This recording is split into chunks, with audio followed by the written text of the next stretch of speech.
The year 1845. The British Royal Navy embarked on an extremely ambitious mission. Their primary objective was to discover a new maritime route through the vast, icy expanse of the Arctic, known as the Northwest Passage. For this daring expedition, two of the largest and most state-of-the-art ships of that era were prepared, the HMS Erebus and the HMS Terror. Under the leadership of the renowned explorer Sir John Franklin, 129 experienced crew members set sail from an English port with more than 3 years' worth of provisions. To cut through the freezing ice of the Arctic, heavy iron plates were reinforced on the bows of both ships, and powerful steam engines were installed.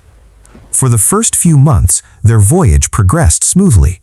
But in September of 1846, upon reaching the vicinity of King William Island in Canada, nature took on a terrifying and ruthless form.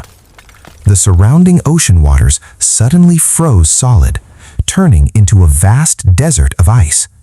The two massive ships, HMS Erebus and HMS Terror, were trapped indefinitely in the middle of nowhere by the crushing pressure of the ice. The explorers assumed that when the ice melted during the following summer, they would be able to resume their journey.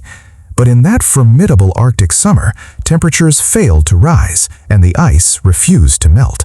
Surrounded by an endless wilderness of white ice and bone-chilling cold, the two ships remained trapped for months on end, turning into years. Nearly a year and a half passed in this icy captivity. Alongside the bitter cold and scurvy, a new danger infiltrated the crew. Consuming food preserved in lead-soldered tin cans triggered severe lead poisoning in the men. Under the influence of this toxicity, the crew members began to lose their mental stability. In June of 1847, Captain Sir John Franklin himself passed away. Finally, in April of 1848, 2.5 years after becoming locked in the ice, the surviving crew members made a desperate, suicidal decision. Abandoning their fortified ships, they decided to attempt walking south across the ice toward human settlements.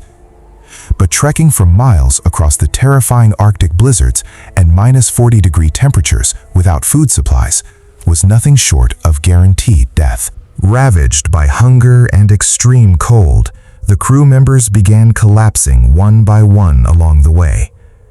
According to historians, in their final days, they were forced to resort to cannibalism on their deceased comrades to survive. Not a single one of the 29 sailors who stepped off those ships ever returned to civilization. Over the following century, the British government dispatched numerous search parties to find them. Aside from information provided by local Inuit populations and a few frozen skeletons, no major evidence was ever discovered.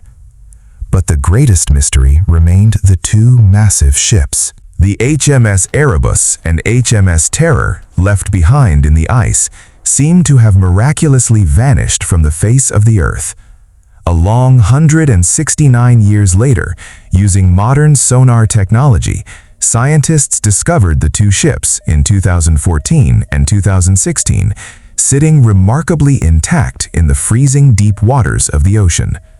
Yet why the crew abandoned their secure shelter to walk to certain death across the ice remains a horrifying truth buried forever beneath the Arctic darkness.